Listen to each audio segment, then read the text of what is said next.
وعجل فرجهم اللهم صل على محمد وآل محمد وعجل فرجهم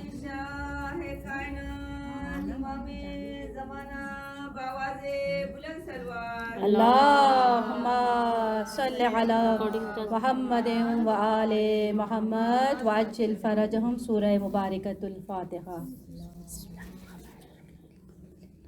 لا حول ولا قوة إلا بالله العلي العظيم حسبنا الله ونعم الوكيل ونعم المولى ونعم النصير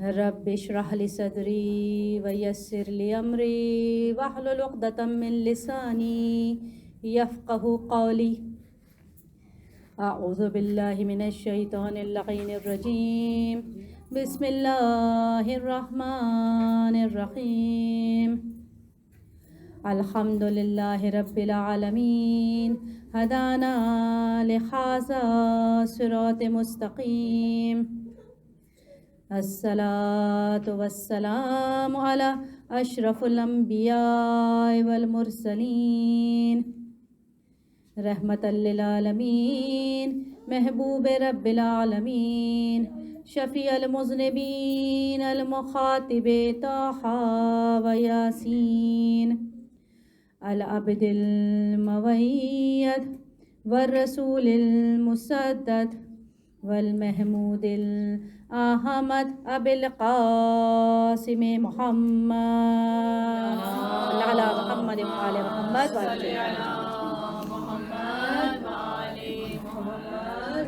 ثم الصلاة على أخيه ووصيه وخليفته وصاحب لواء سيد الوصيين أمير المؤمنين علي ابن أبي طالب وعلى بنت رسول الله الرازية المرضية فاطمة الزهراء سيدة النساء العالمين وعلى آله الطيبين الطاهرين المعصومين المظلومين لا سيما على الإمام المنتظر بقية الله في الأرض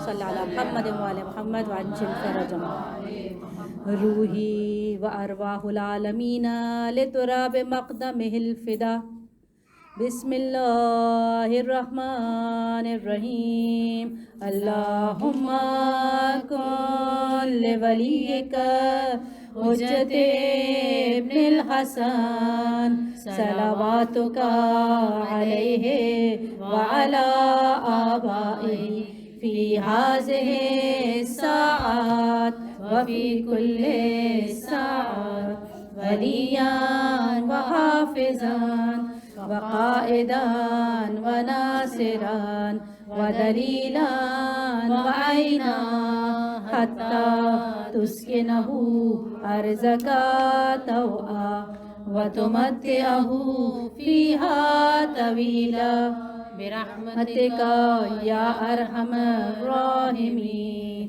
اللهم صل على محمد وآل محمد وعجل فرجهم اما بعد قال اللہ تبارک و تعالی فی القرآن المجید بسم اللہ الرحمن الرحیم انا انزلناہ فی لیلۃ القدر وما ادراک ما لیلۃ القدر لیلۃ القدر خیر من الف شہر صدق اللہ العلی العظیم ابتدائے کلام خدائے بابرکت کے نام اور حمد و ثنا معبود حقیقی کی بارگاہ میں پیش ہے تمام نعمتوں پر خدا کا شکر اور اس نعمت پر خصوصی خدا کا شکر ادا کرتے ہیں کہ خدا کی ہر رحمت جس کے سبب زمین پر نازل ہوتی ہے اس کو خدا کہتا ہے وما ارسلناک الا رحمت للعالمین میں نے آپ کو عالمین کے لیے رحمت بنا کر بھیجا اے میرے حبیب اے میرے رسول میں نے آپ کو عالمین کے لیے رحمت بنا کر بھیجا اور وہی رحمت کا ذکر جب بسم اللہ الرحمن الرحیم میں آتا ہے تو چھٹے مولا ارشاد فرماتے ہیں کہ ایک ہی آیت ایک ہی کلمے ایک ہی پھر فقرے میں 2 مرتبہ رحمت کا ذکر، الرحمن الرحیم. ارشاد فرماتے ہیں الرحمن لجمیع خلقہ والرحیم للمؤمنین خاصہ، کہ خدا کی جتنی بھی رحمتیں ہیں، چاہے وہ کافر ہو، مشرک ہو، لادین، بے دین، منکر خدا، لیکن خدا کے رحمت کے سبب سب پر نعمتیں اور رحمتیں نازل ہو رہی ہیں. صدقہ کس کا ہے؟ رحمت للعالمین کا. اور جو مومنین ہیں ان کے لیے خاص نعمتیں نازل بھی ہو رہی ہیں، محفوظ بھی ہو رہی ہیں، جو روز جزا، روز حشر، روز قیامت انشاءاللہ تعالی وصول کی جائیں گی. تو تمام نعمتیں رحمت للعالمین کے صدقے میں نازل ہو رہی ہیں، اتاری جا رہی ہیں. لیکن جو رحمت للعالمین کی رحمت ہے، ان کی بیٹی، وہ نازل نہیں ہو رہی. خدا رسول سے کہہ رہا ہے ہر نعمت میں نے تمہیں نیچے بھیجی. تمہارے لیے کبھی جنت کا کافور آئے، کبھی جنت کا خوشبو آئے، کبھی جنت کے میوے آئے، کبھی جنت سے پیغامات آئے، کبھی عرشی تمہاری خدمت میں آئے. ہر چیز میں تمہارے لیے نیچے بھیجوں گا، لیکن جب تمہیں خاص رحمت دینی ہوگی نیچے نہیں بھیجوں گا. اے حبیب تمہیں نیچے سے اوپر بلاؤں گا، ایسا کہ پیغامبر بلانے والا ایلچی جبرائیل ہوگا، سواری تمہارے لیے براق ہوگی، اور تم نالین پہن کے اپنے حبیب کے قریب جاؤ گے، خدا کے قریب آؤ گے. اور اس طرح سے خدا نے رسول کو رحمت دینے کے لیے اوپر بلایا. جب رسول اکرم صلی اللہ علیہ وآلہ وسلم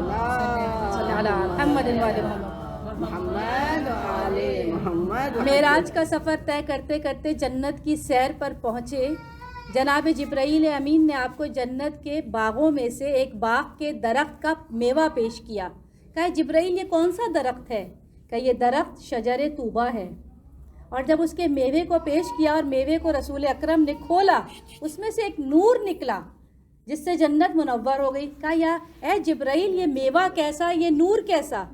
کہا یہ میری کنیز خاص کا نور ہے، جس کو زمینوں پر خدا نے ارشاد فرمایا، جسے زمینوں پر فاطمہ الزہرا سلام اللہ علیہا صلی اللہ محمد، جسے زمین پر اسم الگ دیا گیا اور آسمان پر اسے منصورہ کہا گیا. کہا ہے جبرائیل زمین پر نام ان کا یہ، آسمان پر ان کا نام وہ، کیا سبب ہے؟ کہا اسے میں اپنے آخری حبیب کے ذریعے دنیا میں بھیجوں گا، آخری رسول کے ذریعے دنیا میں بھیجوں گا. دنیا میں نام یہ، آخرت میں منصورہ اس لیے کہ یہ اپنے شیعوں کی مدد کرے گی، نصرت کرے گی. سورہ عنکبوت یومئذ یفرح المؤمنون بنصر اللہ. جب رسول خدا صلی اللہ علیہ وآلہ وسلم سے سوال کیا گیا کہ جب رسول سے سوال کیا گیا کہ اس آیت میں خدا کا مصداق کون ہے، یومئذ اس دن یفرح المؤمنون، مومنین خوش ہو جائیں گے، بنصر اللہ، اللہ کی مدد سے. کہ وہ مدد خدا کیا ہوگی؟ کہ وہ میری بیٹی ہے منصورہ، روز محشر اس کی شفاعت مومنین کو شاد کر دے گی. یہ منصورہ ہمیشہ سے مددگار رہی. جب دنیا میں نہیں آئی تھی، شکم مادر میں تھی تو ماں کی مونس تھی. مکے کی عورتوں نے بی بی خدیجۃ الکبریٰ کا بائیکاٹ کر دیا تھا، کوئی میل ملاقات نہیں کرتا تھا. اس وقت جب رسول گھر میں واپس آتے دیکھتے خدیجۃ الکبریٰ سلام اللہ علیہا گفتگو کر رہی ہیں. کہ خدیجہ آپ کس سے گفتگو کرتی ہیں؟ کہ جو میرے شکم میں جنین ہے وہ میرا مونس ہے، مجھ سے کلام کرتا ہے. جب دنیا میں نہیں آئی تو ماں کی مددگار، دنیا میں آ گئی، کم سن ہیں، ابھی 5 برس کی ہیں، بابا کی ایسی مددگار بنی کہ بابا کہہ اٹھے کأنہا ام ابیہا، ہے تو بیٹی لیکن ایسی بیٹی جیسے اپنے باپ کی بھی ماں. دنیا میں نہیں آئی، مادر کی مونس، دنیا میں آ گئی، بابا کی ہمدرد. دنیا سے رحلت ہو گئی، چلی گئیں. جہاں جہاں کوئی غم گسار ہوتا ہے، فرش بچھاتا ہے، سیدہ اس کا غم سمیٹنے آ جاتی ہیں. جب قیامت کا دن آ جائے گا اس دن پھر مونس بن جائیں گی اور منصورہ سب کی شفاعت کریں گی. یہ بی بی جس کے اتنے مرحلے ہیں، ہم جانتے ہیں دنیا میں جو بھی آیا وہ صلب پدر اور رحم مادر سے دنیا میں آیا. جتنے بھی آئے سوائے جناب آدم، جناب حوا کے، دنیا میں جتنے بھی آئے، جناب عیسیٰ صلب پدر میں نہیں تھے، رحم مادر میں تھے، جتنے بھی آئے ماں سوا اس کے صلب اور رحم کا سلسلہ جاری رہا، لیکن جو کنز مخفی ہے، جو سر کائنات ہے، جو سر المستودع ہے، خدا نے ان کو اس طرح منتقل کیا کہ نہ صلب پدر، ہم آقا حسین کی زیارت وارثہ میں کیا پڑھتے ہیں؟ کنت فی الاسلاب الشامخہ والارحام المطہرہ، ائمہ بھی آئے تو صلب پدر سے، رحم مادر سے، لیکن شہزادی کونین میوہ جنت سے صلب پدر میں، اور صلب پدر سے رحم مادر میں آئیں گی، اور وہ بھی کس طرح سے آئیں گی؟ سرنامے میں سورہ قدر کی ابتدائی آیات پیش کی گئی۔ علماء کہتے ہیں سورہ قدر کو جو مخفی رکھا گیا، اس کا اگر معنوی مصداق ڈھونڈا جائے تو وہ ذات شہزادی کونین ہے، کیونکہ سورہ قدر کا پیغام کیا ہے کہ انا انزلناہ، کیا چیز؟ انزلناہ، جو غائب کا صیغہ ہے، ہم نے اسے نازل کیا، کسے؟ قرآن کو۔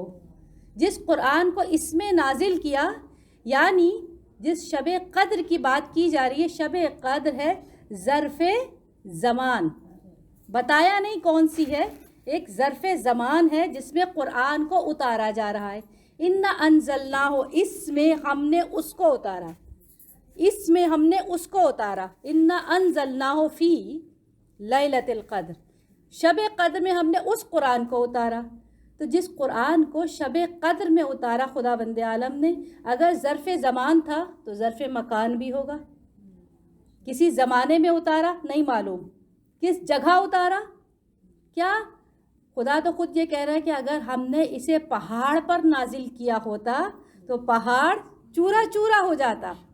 خشیت خدا سے حمل قرآن پہاڑ نہیں کر سکتا تھا، اگر ہم نے اسے جبل پر نازل کرتے تو قرآن وہ جبل پارا پارا ہو جاتا۔ کوئی مقام ایسا تھا جہاں پر خدا نے قرآن کو نازل کیا اور اس نے قرآن کو حمل کر لیا، وہ کیا مقام ہے؟ وہ مقام کیا ہے؟ قلب پیغمبر اکرم صلی اللہ علیہ وآلہ وسلم، صلی اللہ علیہ محمد تو یہ قلب پیغمبر جس پر خدا نے نزول قرآن فرمایا، قلب پیغمبر جس پر نزول قرآن ہوا، خود قلب پیغمبر کیا ہے؟ جب رسول اپنی دختر کو، ننھی سی ہیں، اپنے گھر سے باہر نکلے، دختر باہر نکلی، کہا جو جانتا ہے وہ تو جان لے، جو جانتا نہیں ہے وَأَعْلَمُوا، تم جان جاؤ، ہِیَ فاطمہ، جو نہیں جانتا وہ جان لے کہ یہ ہے فاطمہ۔ کون فاطمہ؟ پھر ارشاد فرماتے ہِیَ قُرَّةُ عَيْنِی، یہ میری آنکھوں کی ٹھنڈک ہے۔ پھر کہتے ہیں ہِیَ قلبی وروحی التی بین جنبی، یہ جو میرے دو پہلوؤں کے درمیان دھڑکتا ہوا دل اور جو دل کی روح ہے۔ قرآن کہاں نازل ہوا؟ قلب پیغمبر۔ قلب پیغمبر کیا ہے؟ زبان پیغمبر کہہ رہی ہے ہی ابنتی فاطمہ ہوا التی قلبی وروحی التی بین جنبی، جو میرے دو پہلوؤں کے درمیان دھڑکتا ہوا دل ہے، یہ ہے فاطمہ۔ گویا اگر شب قدر قرآن کے نازل ہونے کا وقت ہے تو ذات شہزادی کونین نزول قرآن کا مقام ہے، حامل قرآن ہے، ظرف قرآن ہے۔ وہ شہزادی کونین جس کو خداوند عالم نے اتنے اہتمام کے ساتھ دنیا میں بھیجا کہ رسول سے کہا، جو رسول سے ہمیشہ خدا کیا کہتا تھا؟ قم اللیل الا قلیلا، اے رسول تھوڑا تھوڑا کھڑا ہوا کریں، پیروں پہ ورم آ جاتا ہے، اے رسول اتنے روزے نہ رکھا کریں، امت کے لیے دشواری ہوگی، سنت بن جائے گا۔ پورے روزے رکھتے تھے، لگاتار رکھتے تھے۔ پھر رسول کو جب حکم ہوا تو ایک دن چھوڑ کے رکھنے لگے، پھر حکم ہوا تو 3 دن مہینے کے ایام البیس روزے رکھنے لگے۔ خدا کہہ رہا ہے عبادت کم کرو کم کرو کم کرو، لیکن ایک موقع آیا خدا کہہ رہے کرو کرو کرو۔ کب؟ اے رسول ختیجہ سے 40 دنوں کے لیے الگ ہو جائیے، راتوں کو جاگ کر گزاریے، دنوں کو روزے میں گزاریے۔ جو کہتا ہے قم اللیل الا قلیلا، تھوڑا تھوڑا جاگا کرو، باقی رات سویا کرو، اب خدا کہہ رہے پوری پوری رات جاگو، پورا پورا دن روزہ رکھو، ختیجہ سے دور ہو جاؤ۔ اور جب کہتے ہیں کسی چیز کی فراوانی ہو تو قدر کم ہو جاتی ہے، اور وہی چیز دور ہو جائے تو کشش بڑھ جاتی ہے۔ خدا بند عالم نے آسانی سے شہزادی کونین کو دیا نہیں ہے، پہلے قدر بڑھائی ہے۔ 40ویں رات جب روزہ افطار کرنے کا وقت ہوا، دق الباب ہوا، جبرائیل آسمان سے میوے لے کر آئے، کہا اس کو کھائیے، بچا ہوا کسی کو دینا نہیں ہے، واپس ڈھاک کے واپس۔ یہ بچا ہوا کیوں؟ یہ روح فاطمۃ الزہرا ہے جو سوائے ظرف امین رسول اکرم کوئی اس کو حمل نہیں کر سکتا، کہا اس میں سے تناول کیجئے، بچا ہوا واپس آسمانوں پر۔ اب جب رسول مصلی پہ کھڑے ہونے لگے، کہا اے رسول، جبرائیل خطاب کرتے ہیں رسول آج مصلی پہ نہیں جانا، آج تو مصلی کا جو رمز ہے، جو مصلی کی اصل ہے، وہ جو راز ہے، آج اسے پانا ہے۔ آج مصلی کو چھوڑیے، دق الباب کیجئے، خدیجہ کے پاس تشریف لے جائیے۔ رسول حکم خدا سے خدیجۃ الکبریٰ سلام اللہ علیہا کے پاس تشریف لے گئے، اور پھر وہ جو میوہ جنت سے نور شہزادی کونین صلب پدر میں تھا، کچھ ہی دیر بعد نورانی گھڑیوں میں رحم مادر میں منتقل ہو گیا، اور پھر وہ ماں کی مونس بننے کے بعد وہ گھڑی آئی جب ماں کو مددگار کی ضرورت ہوئی۔ مکے کی عورتوں نے انکار کر دیا۔ ہوا کیا؟ آسمان سے جنتی عورتیں جنت کے پانی کے ظروف، جنتی پارچے، جنتی خوشبوئیں لے کر نازل ہو گئی۔ وہ جو کوثر کی مالک ہے نا، اس کا غسل مولود بھی نہر کوثر سے ہو رہا ہے۔ آپ خورے لے کر حوریں آ گئی ہیں، جنت سے 4 خواتین آ گئی ہیں، ادھر جناب شہزادی کونین دنیا میں متولد ہوئی ہیں، اور ادھر سجدے میں تکبیر کو، تحلیل کو جاری کیا ہے، اور اعلان ہو گیا کہ خداوند عالم نے ابتر کا جواب شہزادی کونین کی صورت میں رسول کو دے دیا ہے۔ بیٹی دنیا میں آ گئی، اور ایسی بیٹی کہ جو ام ابیہا بننے والی ہیں۔ ایسی بیٹی ہم جانتے ہیں کہ یہ 20 جمادی الثانی، اس کو مدرس ڈے بھی کہا جاتا ہے، یوم مادر۔ 20 جمادی الثانی یوم مادر کیوں؟ ہم تمام کی مائیں سال بھر میں پیدا ہوتی ہیں، کسی کی کبھی، کسی کی کبھی، لیکن جو ہماری روحانی ماں ہے، یہ روحانی ماں صرف سادات کے لیے نہیں ہے کہ یہ ہماری مادر کی طرح ہیں، ہم ان کی نسل سے ہیں۔ مولائے کائنات اور رسول اکرم صلی اللہ علیہ وآلہ وسلم، صلی اللہ علیہ محمد وآلہ محمد، امت کے لیے روحانی پدر جیسے ہیں، اور شہزادی کونین امت کے لیے روحانی مادر کی طرح ہیں۔ تمام کی جو امتی ہے اس کی روحانی مادر، اسی لیے ان کا یوم ولادت خواتین کا عالمی دن بن گیا، یوم مادر بن گیا، مدرس ڈے بن گیا۔ ایک ماں کوئی اگر جتنا بھی چاہے ان کا حق ادا نہیں کر سکتا، جتنی بھی کوشش کرے کوئی ان کا حق ادا نہیں کر سکتا۔ ایک بچے نے اپنی مادر سے سوال کیا، مادر گرامی میری کوشش یہ ہے کہ میں آپ کا حق ادا کروں۔ ماں نے کہا رسول نے کہہ دیا تم ادا نہیں کر سکتے، مجال نہیں ہے۔ جب ایک بچے نے کہا کہ میری ماں مفلوج ہے، غلاظت بھی صاف کرتا ہوں، خدمت بھی کرتا ہوں، پشت پہ بٹھا کے طواف بھی کراتا ہوں، تو رسول نے کہا تم نے ایک رات کا بھی حق ادا نہیں کیا۔ وہ بچہ ضد کر رہا ہے میں ماں کا حق ادا کرنا چاہتا ہوں، ماں کہتی ہے تم نہیں کر سکتے، ذرا سوچیے اور موازنہ کیجئے گا، ہم اپنی ماؤں کا حق ادا نہیں کر سکتے، کجا روحانی مادر کا حق۔ وہ بچہ کہتا ہے میں حق ادا کرنا چاہتا ہوں، ضد کرتا ہے، ماں کہتی ہے ٹھیک ہے آج رات میرے ساتھ سو جانا۔ بچہ ماں کے ساتھ آ کے لیٹ گیا، ابھی بچے کی آنکھ لگی تھی، ماں نے کہا بیٹے کو اٹھایا، پانی پلا دو۔ بیٹا اٹھا، پانی لے کر آیا کہ ہاں میرا امتحان ہے، آج مجھے احسان اتارنا ہے، ماں کی خدمتوں کا حق ادا کرنا ہے۔ پانی لایا، ماں نے منہ سے لگایا، تھوڑا سا پیا، بیٹے کے بستر پہ وہ پانی ڈال دیا۔ بیٹا دیکھ رہا ہے کہ یہ کیا کیا، میرا بستر گیلا کر دیا، لیکن کہا یہ میرا امتحان ہے، لیٹ گیا چپ کر کے۔ ابھی آنکھ لگی تھی بڑی مشکل سے ٹھنڈے اور گیلے بستر پہ، جیسی آنکھ لگی بچے نے، ماں نے پھر کاندھا ہلایا، بیٹا پانی پلا دو۔ پھر وہی ہوا، ماں نے تھوڑا سا پیا، بستر کو گیلا کر دیا، کہا بڑی مشکل سے، ابھی تو آنکھ لگی تھی ٹھنڈے گیلے بستر پہ، ماں نے پھر یہ کر دیا۔ ماں نے رات بھر میں 5 سے 6 مرتبہ کیا، 6ٹھی مرتبہ بچہ چڑ گیا، یہ آپ نے مجھے ساتھ لٹایا یا اذیت دے رہی ہیں؟ کہا یہی تو فرق ہے، میں نے جو پانی ڈالا وہ پاک ہے، تم جو بستر گیلا کرتے تھے وہ نجس ہوتا تھا، اور یہ ایک رات کی بات ہے، میں نے تمہیں پال کے بڑا کر دیا، نہ جانے کتنی راتوں میں تم یہ کیا کرتے تھے۔ یہ تو ایک بچپن کی بات ہے، جب تم شکم میں تھے، جب تم آغوش میں آ گئے،